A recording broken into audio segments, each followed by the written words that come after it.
Hey everyone, and welcome. So, think about this. We spend all day telling our computers what to do, clicking, typing, you name it. But have you ever really stopped to think about how they talk back to us? Today, we're going to dive into the world of output devices, the cool pieces of hardware that make that whole conversation possible.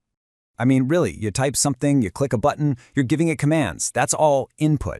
But what about the results? The document that pops up, the video you're watching, the music you're hearing. How does all that stuff get from inside the computer back out to us? Well, the answer is something called an output device. And really, all it is a piece of computer hardware that acts like a translator. It takes all that computer speak, the ones and zeros, and it turns it into something we can actually understand. That could be something we see, something we hear, or, hey, even something we can hold in our hands. Okay, so here's what we've got on tap. We're going to start with the output devices you see every day, the ones for looking at and printing your work. Then we'll listen in on audio devices. After that, we'll put it all together for a quick comparison. And you'll definitely want to stick around because we'll wrap things up with a little quiz to see what you've learned. All right, first up, let's tackle the most obvious way our computers talk to us, with our eyes. This is all about visual output, what we see on our screens. And you'll notice as we go, we'll be showing the key terms in both English and Arabic. So the monitor, you might also hear called a VDU or visual display unit. This thing is basically our main window into the computer's world, right? Everything you do, browsing the internet, writing an email, it all shows up right here. Its job is to take all that digital data and turn it into the tiny dots, the pixels, that make up the images and words we see. Now, there's a special term for what you see on that monitor. It's called a soft copy. The really important thing to get here is that a soft copy is purely digital. It's not physical. It just exists as light on a screen, which of course means you can change it or delete it in a heartbeat. Okay, so that's the digital world. But what if you need to pull that information out of the screen and, actually hold it in your hand? Well, that brings us perfectly to our next device, printers. Yep, this is where the printer steps up. A printer is an output device with one super important job: to take that digital soft copy from your computer and create a real physical version of it. And that physical version has its own name too, a hard copy. Now, unlike a soft copy, which is just pixels on a screen, a hard copy is tangible. You can actually touch it, you can file it, you can stick it on the fridge, it's real. And this is a great way to see the difference side by side. A soft copy, it's digital. You see it on a screen, and it's super easy to edit.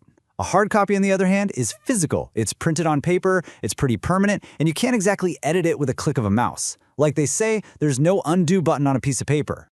Okay, so we've covered outputs we can see and outputs we can touch. But computers have another big way of communicating with us, and that's through sound. So when you think of audio output, you probably think of speakers, right? They're the classic.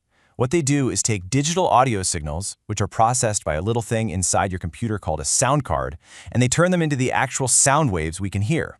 This is how we get everything from our favorite songs to that little ding when a new email arrives. So, we've got devices for seeing things, devices for creating physical things, and devices for hearing things. Let's pull all these ideas together now and see how they compare in one simple spot. And boom, this table just makes it all so clear. You've got the monitor, or shasha, which gives us a visual output, and we call that a soft copy. Then there's the printer, or tabia, which gives us a physical output, which is our hard copy. And finally, speakers give us an audio output, which is, sound. See? 3 totally different devices, 3 totally different ways for our computers to talk to us. All right, you've been listening patiently. Now it's time to see what stuck. We're going to do a quick quiz to put your knowledge to the test. You ready? Let's do it. Okay, question number 1. Which of these is an example of a hard copy? Is it A, a PDF file on your screen, B, a printed photograph, or C, an MP3 audio file? I'll give you a second. And the answer is B, a printed photograph. If you got that right, awesome. And here's why. It's a physical object, something you can actually hold. That PDF on your screen, that's a soft copy. And the MP3 file is an audio output, a completely different category. Okay, moving on. A monitor produces what kind of output? Is it A, physical, B, audio, or C, visual?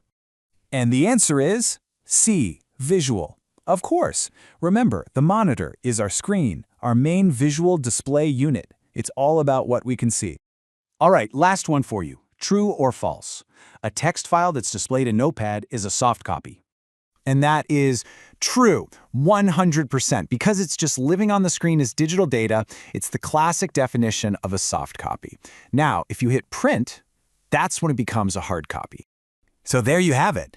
That's our look at output devices. We've seen how computers talk to us through our eyes, through physical print, and through our ears. But that really leads to a cool question, doesn't it? What's next? We've already got stuff like virtual reality and haptic feedback, so what kind of mind-blowing output devices do you think we'll be using in the future? Something to think about. Thanks for joining me for this explainer.